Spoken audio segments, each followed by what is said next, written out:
once he goes to space, I mean, it could be the biggest movie of all time, like because of the built anticipation, and he actually films in space. Like if you build this up to this incredible crescendo, it could create something that redoes the box office, and then God forbid they actually film Top Gun Maverick Part 2 whenever that day comes. I'm still waiting on Tom Cruise space movie. That was announced like 5 years ago. It's and they're just dangling that piece of candy along. Me too. That's going to be one of where theaters have autonomy and they can set show times and play what they want to play. If you play anything other than the Tom Cruise space movie, you are doing a disservice to your business, to your customers, to yourself. You're not even speaking as a film buyer, just speaking as any person ever. Yes, as an American, okay? As a red-blooded American. This is the Off the Break Podcast, your podcast dedicated to current movie theater news, operations, and insights from the people that book the movies. Now, here are your hosts, Cody, Kyle, and Ken. All right, we're back with a new edition of Off the Break Podcast, and guess what? Warner Brothers won last weekend. As we predicted. Yeah, 2 times. Sinners just barely nudged out Minecraft. It was going to be a tight race. But that was the IMAX ticket sales and the preferred large format ticket sales that they got for their opening weekend. So as a total, Minecraft still had more attendees. Well, sure, when you give it those caveats, more people went to Minecraft than Sinners. Yes. But Sinners seem to have had a pretty great pop by the looks of things. It seems like everyone's buzzing about that movie. Oh, absolutely. I thought it was going to do 30 million. And it did a great. Bit better, yeah. Black American made starring movie about the Jim Crow South and vampires. 40 million is a massive incredible number. I mean, it deserves it. It looks amazing. We're going to so talk. Kyle and I are going to talk about it. Yeah, I know. I'm so jealous you guys saw it. Are you ready for us just to listen to movies or listen to us talk about movies? Yes, I guess on so. This episode. I'll see it one day. But yeah, especially for the times that we're living in, when people, get up in arms about subject matters such as race, it's nice to see that this movie is pulling ahead and doing well in a lot of locations. Yeah. A lot of articles about the finances of the movie. It cost $90 million and it's only $40 million of the way there. Be excited. We had a $40 million movie that was 100% original. Yeah. 100% Oh, original. absolutely. There was this. Yes, there are vampire movies. Yes, there are race movies. Yes, there are movies about post-Civil War, pre-Civil Rights America. Like those exist. Not like this. But for niche markets. No. I have been seeing this past week that it's already climbing pretty well throughout the week. We're not seeing like major drops of box office grosses. I mean, obviously depending on location, but it's already tracking well towards like 70 million as of the middle of the week. Yeah, we should be seeing a reasonable drop with this one again. It will get hurt because Accountant 2 is coming in, stealing those big screens in a lot of places. But yeah, I've seen 25 million opening. Yeah, but there's every possibility with a reasonable drop that Warner Brothers could again have number 1 and 2 this weekend if Accountant doesn't hit that $25 million number. Yeah, but this is still, I would still say that this is a good thing in general. Yeah, Warner Brothers needs it for sure. Warner Brothers definitely needs it. Yeah. We need to make up for Joker. There were 2 very specific people at the top of Warner Brothers that were polishing their resumes. Oh, no. Total number. Okay, we'll just have that file saved somewhere else. Yeah. And then Live for another Minecraft day. and then Sinners. It's like, okay, we're in a good place. We're going to save this. We'll see how the rest of the summer goes. Yeah. But no, it felt, this feels good. This is one of those moments throughout the year that I'm sure we're going to have many more of, but that we're just patting ourselves on the back and going, it was a success. We keep riding on the success and, it'll be more good times to come. We build. It's very reminiscent of last year's March, where we built solid titles all the way through March, leading up to a May that was going to be good to great with, we had If, we had, what was the Marvel thing at the beginning? Last year? Mm-hmm. I'll go back and check. I know Furiosa was also Furiosa was there. Year. Garfield was there. We had, but April was a big lull in the calendar. Civil War was number 1 2 weeks in a row from A24. Yeah. And it was just like, oh no, we lost the momentum. Yeah. And May, we really struggled to get it back. So now it's time to build off this momentum, continue to have these be strong openers without big drops, and then get us to Thunderbolts, and then get us to the promised land of Memorial Day weekend. Yes. Where we could very possibly have 2 $100 million openers in the box office at the same time. Yeah, absolutely. You were saying May of last year, right? Yeah. I'm just seeing at the start of it was the Fall Guy, and then after that was Fall Guy. Planet of That's the right. Apes. Fall Guy placed there, Yeah. and then it was Planet of the Apes. Yep. But there's every possibility, minus the runtime of Mission Impossible 8, that Oh no. Lilo and Stitch, I think everybody in the world expects this to be an $80 to $100 million movie. Yeah. Even the Memorial Day thing. Even the Memorial Day thing. All right. Mission Impossible opening to 80 million would make it the biggest Mission Impossible movie of all time. Yeah, it would. I just don't know if it The will runtime reach that. is a struggle. Yeah. Once you get close to that 3-hour mark, it's really tough. The do you marketing. mean? Oh, you go, Shayla. No, they dropped it a minute. What are you talking about? Instead of 100 or 170 minutes, now it's 169 Yes, minutes. they really tried, Kyle. Yeah. Hey, okay, that puts me at ease. I'm curious to see how the marketing for Mission Impossible is going to go, because so far it seems like it's a plane, and then they go, remember Mission Impossible 2 through 6? And it's a lot of flashbacks to the older movies, which is nice, but I need to know what this movie's about still. Even a little. Thomas Francis Aquinas Cruz is going to be out there front and center. Yep. And Go see my movie. And it's yeah, look at this Lilo and Stitch thing. That's awesome. Take your kids and then leave them with the babysitter and come back for Mission Impossible 8. The Final Reckoning. Yeah. What a title. What a culmination of films that all had their own little universe. We haven't had 8 of something that was reasonably successful or built success through the series like this ever. Yeah. It's really hard. You get 1, 2, and 3, something does really well, and then 4, 5, it's okay, 6, 7, 8. You don't build grosses 5, 6, 7, 8 have all built in anticipation. Not because it drives the series forward, but because they sell more tickets. The closest thing I can think of to it is the Fast and Furious franchise, where they worked. They kept getting sequels, but they weren't the biggest deal, in my opinion. But over time, it was Fast and Furious 4. Hey, there might be something here. Dwayne Johnson appears in Fast 5. Oh, now we got the money we've been looking for. Yeah. Well, everybody I talked to about those was oh, there's another one coming out. Are you serious?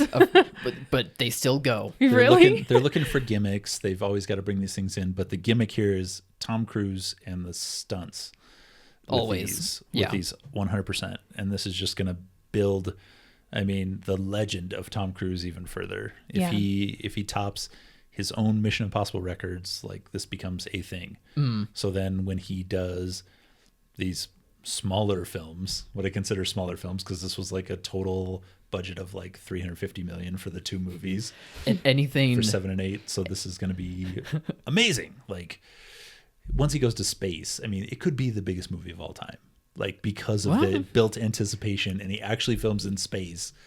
If you build this up to this incredible crescendo, it could create something that redoes the box office, and then, God forbid, they actually film Top Gun Maverick Part 2. whenever that day comes. I'm still waiting on Tom Cruise space movie. That was announced 5 years ago. It's and they're just dangling that piece of candy along. Me too. Me too. That's going to be one of where theaters have autonomy and they can set show times and play what they want to play. If you play anything other than the Tom Cruise space movie, you are doing a disservice to your business, to your customers, to yourself. You're not even speaking as a film buyer, just speaking as any person ever. Yes, as an American, okay? As a red-blooded American.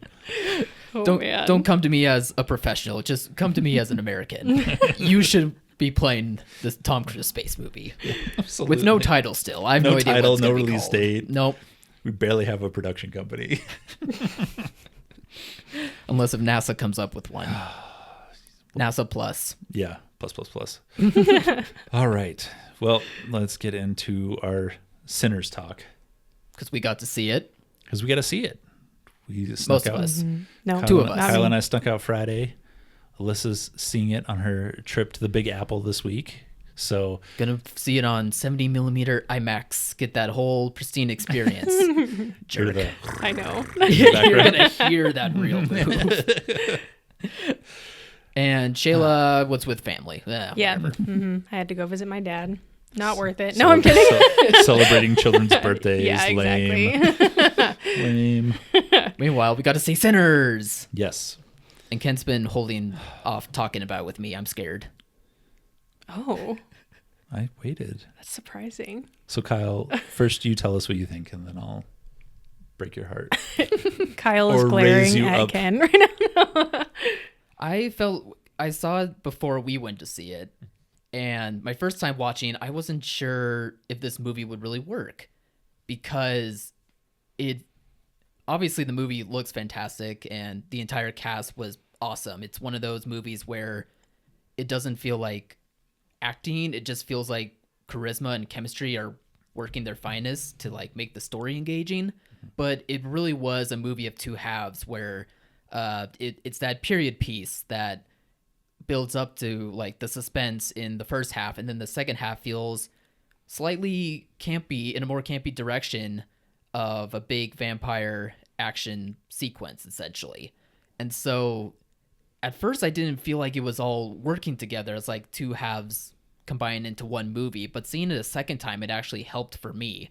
So I'm happy to hear from what I've seen at least that the audiences seem to like catch on to it really well the first time and like those aspects of the movie, whereas for me it did take a second watch for it. But I think this movie was pretty darn good. I liked what I saw out of it. Again, movie's beautiful, the action was great, definitely in directions and had topics and themes I wasn't expecting necessarily, but again, second time watching it just worked for me. It was a lot more of a clear vision of what he was trying to do. So yeah, just my 2 cents right off the jump from there. Well, Kyle, I hate to burst your bubble. Yes. No, I'm just kidding. I liked it. No, Oh, okay. Oh, I get to talk about it so much more now. It was great. I love the casting, cinematography, the story around it. It didn't feel like they shoehorned in the vampire stuff. Mm-hmm. I had to read more about Mississippi because they kept referring to the Heights as these other demonic spirits Right. that would inhabit people. Yeah. But then the vampire thing, no, it was great. It had enough action in it. It had Delroy Lindo in it. He's so good. He's also in our bucket pick this week. Yes. He's a great actor. Like I'm pretty sure every line that he said was the funniest thing that Ken and I thought would be funny. It was great. The only critique I had was they really used the music and the performances by the actors for the film, and I thought Really beautiful music, yeah. it was beautiful music, but Score. I thought like without like take out one verse, like cut these down just a little bit tighter. Sure. I don't need the whole song. Oh, dang. Yeah. Okay. I don't need the whole song. Oh, no. But there were like 3 songs that they went through the full like rendition of it, and that's fine. Like especially for people who are really excited about music. But Yeah, it's like bluegrass, right? it was bluegrass Yeah, and it was fine. definitely. But there was they had like probably like 8 or 10 songs that they went through all this movie, which is great. Was it that many? I think so. There was the one in the car. Yeah. Delroy Lindo had a song at the train station, and then he had one at the bar. Yeah. Yeah. So there were quite a few songs in it. Not a musical, Right. by any means. Yeah, but- it's before people get spooked, it's definitely not a musical. no, but they went I through. was all for it. Southern No, bluegrass I mean music. same with me, the but music we're was, a rare the breed music was these great, but they days. went through Yeah. like the full 3-minute version of the song. And most times the songs they do the refrain, maybe the first verse, and they move on with the story. But they went through Yeah. the whole thing. This movie is like what, 2.5 hours? Yeah, it's long, but not So that's not in a definitely bad why. way. It was Yeah. it was paced decent. Yeah, it was. No, there was no issues with it. I like how the main or out of the 2 love interests they had Haley Steinfeld, and that's great. Like to juxtapose race and things like that. But the other love interest was not a size 2, which was awesome. Yeah, no, you don't see that often. Yeah, you don't see that. There was quite a bit of sex in this movie. Watching this with Kyle was a little bit like watching it with my little brother. It was like, I don't know. One of us this. was cool about it. I don't know about this. See Ken next to me. It was a little sweaty, a little uncomfortable, but it was like, it's like, okay, like we'll get into this then. But no, there's no reason not to see this movie, to get excited about it, and to keep being excited about Ryan Coogler projects moving forward. Definitely. I mean, he's on a scale now with doing the mainstream things like The Creed, like Black Panther 1 and 2. Like, he should have carte blanche for these projects to do these things. It sounds like now Warner Bros. Will have him tied at the hip. Yeah. The latest thing that I heard coming out of it, which I believe. It's smart, but there's no reason not to tie down these directors and these actors to these big contracts and let them do what they do. Yeah. I mean, that's why we have Minecraft, so that way we can have these types of projects. correct. As much as it's annoying to have to play them and deal with the crowds. That's why we have these loser like legacy projects that directors do that cost a lot of money and don't make a lot of money, but it's like, we got to keep him happy. Like, no, he's making money even on like legacy projects. Yeah. Like, let's keep doing these things. Yeah. Let's just let the chef cook here. Yeah, I guess that is a good point about this movie. You can easily tell that this is a director's passion project and he just put himself into the movie. But sometimes when you see directors try to have these blank check sort of moments, they get in their own way and they don't think about tailoring it towards like the majority of audiences, or at least some audiences. It's almost a bit too niche. Yeah. So it was a breath of fresh air to see a director be able to do both, where he's thinking about himself, but he's also thinking, if it's cool for myself, would it be cool for everyone else? Yeah. And it really succeeds in doing that. That's also a very rare case. Yeah, absolutely. And they gave him the money to build the sets. Like, this is the one thing that Practical sets. drives me crazy, that they don't have practical sets, and they also don't show the scope of things. Yes. They show these sharecroppers in Mississippi in a cotton field, and then they show 500 acres of cotton field around. Like, what these people are doing on their feet with their hands all day long It's crazy. It's crazy, but they show it in full scale. Yeah. And then when they go to the Depression era town that this is centered around, like, it's not storefronts and then they block what's behind it. They've built it in a place where it expands out from there, so you don't see the end of the street. You don't see the end of the town. Like, not that there's a billion people there, but you don't see it because it's showing you everything in the frame. Yeah. Which is just such a huge relief. Like, we get screeners all the time for movies, and it's like set in the Old West, and you can see the end of the boardwalk, and it's like, no, the boardwalk, if this is a booming town, like, the boardwalk goes further than you can see. Yeah. The streets, there's more people than you think. If this is a bustling community, like, you don't go into Main Street of a bustling community like where we live, and you can't look down the street and see the end. Yeah. Like, you don't see the end of commerce, the end of activities, the end of things going on. Yeah. So that was a huge relief. This is a weird Nice. pivot, but you describing that made me think of the movie Rust that we got screeners for a few weeks back. That movie is a great example of using practical sets, real life areas, and just you can see miles behind the actors and Yeah, it's what a they're beautiful doing. movie. Yeah. I also wish movies could do more of that. I'm so tired of up close shots of head and shoulders and then a fake ugly background behind them. Yeah. Yeah. I'm so over it. So this was a nice Yeah. breath of fresh air. Practical sets. Honestly, that was my favorite part.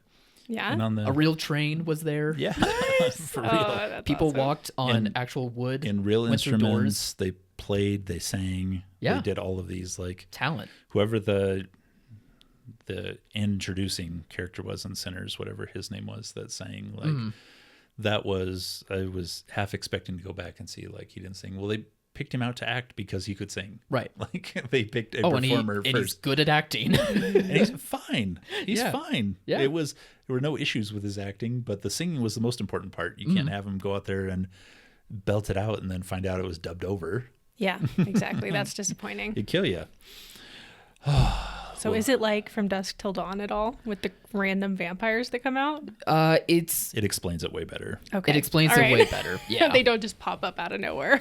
No, there's a good leeway to it. And that was kind of my thing too. Like I thought it would be more involved in a lot of the movie, and so that's why it was kind of like Tale of Two Halves for me. Yeah. But on second watch, like it is introduced a lot better than I was initially giving it credit for. Yeah, Yeah. for sure. I mean, vampires in the South go hand in hand and folklore. And Yeah, they made that clear in the movie too. Yeah. Just I know historically. we'll talk about this more later, Kyle, but the follow-up movie I want to see is the Native American vampire bounty hunters that came in for one scene. Oh, yeah.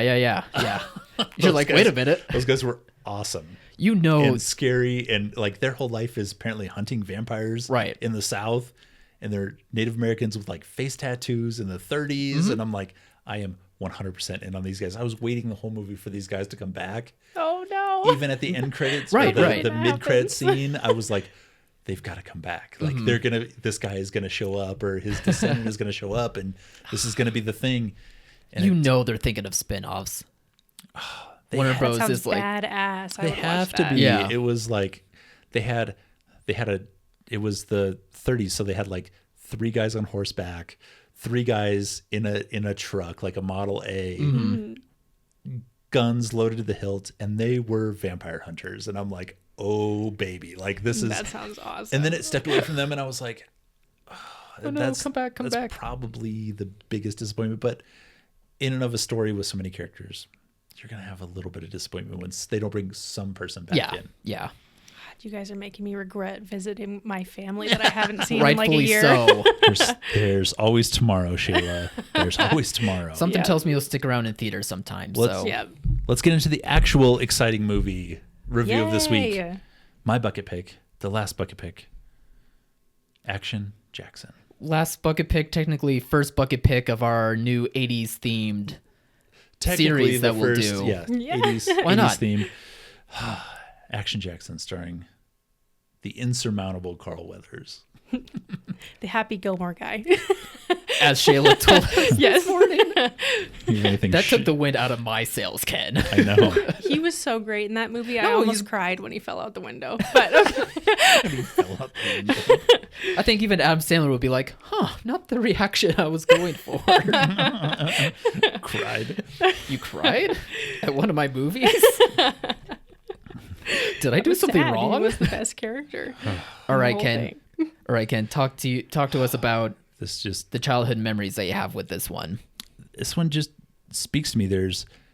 They have the overabundance of explaining every single thing in the movie. Like they're like, oh, he was a high school track star and he went to Harvard, and then they never bring that up again. And then the lady in the barbershop like does exposition She's for so good. 4 straight minutes, sings it Yeah. basically at him. No, it's just a perfect big blood and guts 80s excess action movie. There is no, anytime you think you're like, okay, like this is just like this movie, then the guy is handcuffed to the bomb on his own boat. Like every time there's like, okay, he's gonna now run up the stairs and fight Craig T. Nelson for the last battle of this movie. He drives Craig T. Nelson's car up the stairs. Can we talk about Craig T. Nelson and his fighting ability? Oh yeah, the 9 roundhouse kicks in a row at the end. God, I hated that. Yeah.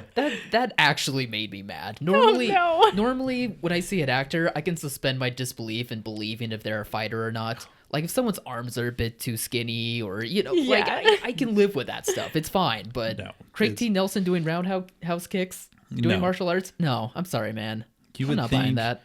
at the end he would have had to fight background actor Fu Manchu, long hair guy Right, with yeah. the butterfly knives. Yeah. That's in Yeah. like every 80s And movie. then he gets shot quickly. I would think he was part of like the Teamsters negotiating like them doing food service on films back in the 80s. Like this guy has to be the background actor. He has to open a butterfly knife. Like these are all requirements for you to make a film. He's got the look. It's just wonderful. It's just a vibe, man. 1000% a vibe. No, Craig T. Nelson, not the perfect fit, not believable that he is sleeping with Sharon Stone and Vanity at the same time. Yeah. No, but like for sleazy two guys billionaire alive. types. Yeah, he was great for that. He was creepy. Yeah, no. Wait, No, why did I only look up Carl Weathers? Well, I guess I'll 'Cause you stay can't- on here. you can't help it. When Can't help Carl it. Weathers goes, they strip him down to chain him in the warehouse. Yeah, that was the best part. you didn't see Nothing. abs. It's abs- just like the frame is like that. abs did not exist in the 80s. Like you would see like skinny guys have abs. Yeah. He was as big as an NFL lineman and Right. had an 8-pack. It was crazy how ripped he was in this movie. Like there's the exceptions, right? Like the Schwarzeneggers, and you're like, obviously, but for Carl Weathers, after a while, it just was like, I can see that shirt about to rip. The seams are. Yeah, for real. I've never seen anyone wear a dress boing, boing, boing. a dress shirt better in their lives. He runs down a cab. Well, I gotta catch a cab while wearing a dress shirt. The front flip over the cab. I mean, for his man. size, you should not be able to front flip like that, but you know what? It's good. I think that's what helped me throughout this movie was that I don't think the plot itself was that engaging, but man, when it was ready for an action scene, it was go Yeah. time. You buckle in. I am Blood pumping. 1000% on board. If a movie starts with a helicopter in frame, it's going to be a good action movie. There's no two ways around it. If you have any examples, let us know. But if there's a tactical helicopter in the first 30 seconds of a movie, it is going to rock as far as action movies go. I think 80s movies really were like it feels like almost all 80s movies are set in Detroit or a city close to the likes of Detroit.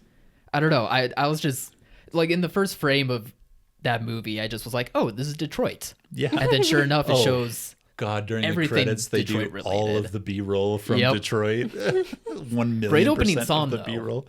No, the music was great. yeah. I mean, Vanity sings to him in the club. It like sings to Carl Weathers in a room full of people. And Yeah, it's that's like, amazing. how could you not sing to Carl Weathers? I'm Yeah, exactly. singing to heaven to Carl Weathers right I get now. it. Yeah. Outrageous. Well, Shayla, did you enjoy the movie? Yes, I did. I wish I got to watch it more, but I was working and trying to watch it at A the same great time. office movie. And Cody Except for watched the nudity, I was like, oh God. Whoops. dead naked Sharon Stone. Like they had to get Yeah, it in there for real. somewhere. It was like they oh my do the God. steamy shower scene with the music. Yeah. And you're like, okay, like they're gonna do it now, obviously. Yeah. But then they hide it in the steam. Yeah. And then like, yeah, she's dead now, so just Yeah, uncover her. of It's course. fine. Flop. It's the 80s. And I just can't understand. They shoot Sharon Stone. You're like, oh my God, like they killed her. And then in the movie, the bad guys, they undressed her, and then the cops show her dead. It's like, Yeah. oh, Oh my God. what So are we bad. doing here? It's very very exploitive in the fun campy 80s way. Yeah, exactly. Like it's not supposed to be a big deal. I guess that helps. That makes the do that. shock of it easier to digest. You do that now, Yeah, Blake. Exactly. Blake Lively's gonna have an issue. Yeah, for real. Yeah, that's not quite It'll be happening. a court issue. We want you to star in our movie. Not that movie.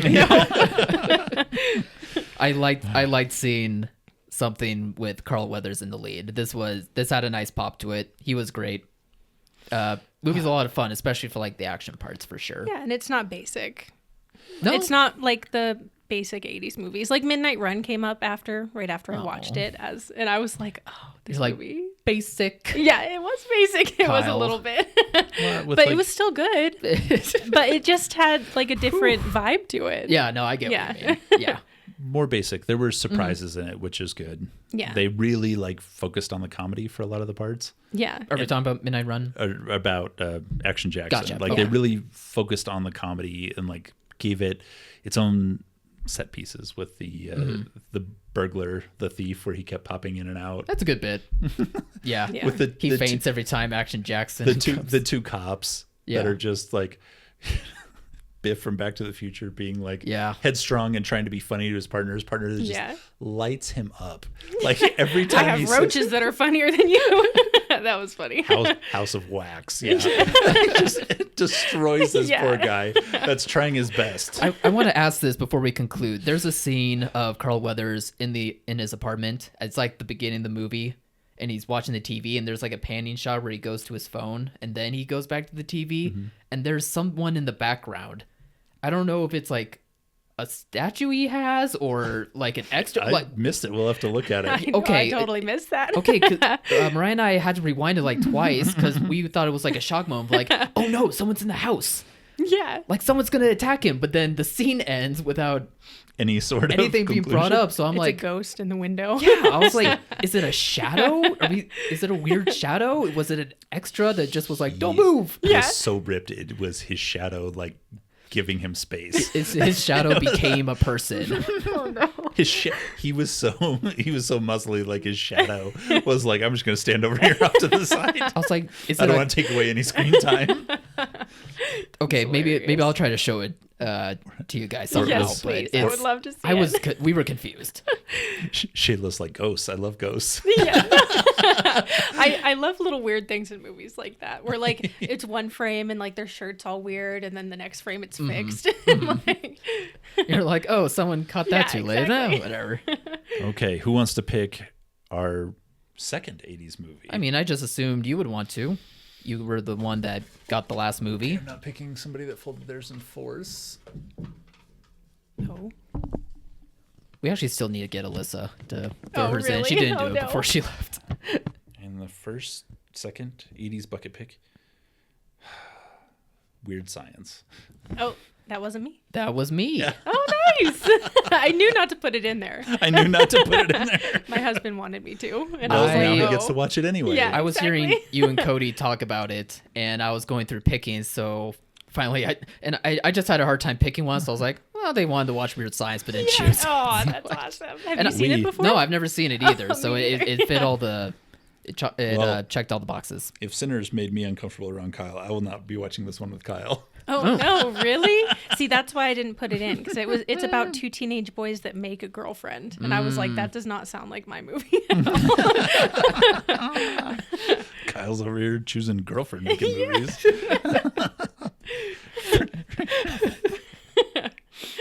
I was worried my movies were going to be inappropriate. I just thought everyone wanted to see this movie. I overheard the conversation wrong.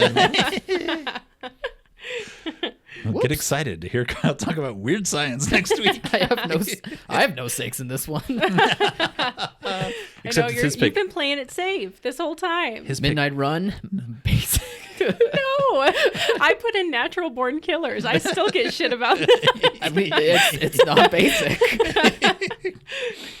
1000%. It is not Yeah. a basic 80s or 90s movie. No. Well, back to basics with Weird Science next week. Here we go. And we'll have some totals on Accountant and the Star Wars re-release, and to see if Warner Brothers is still top of the pile. They will. I'm rooting for him. All right. Bye, everybody. Bye. Bye.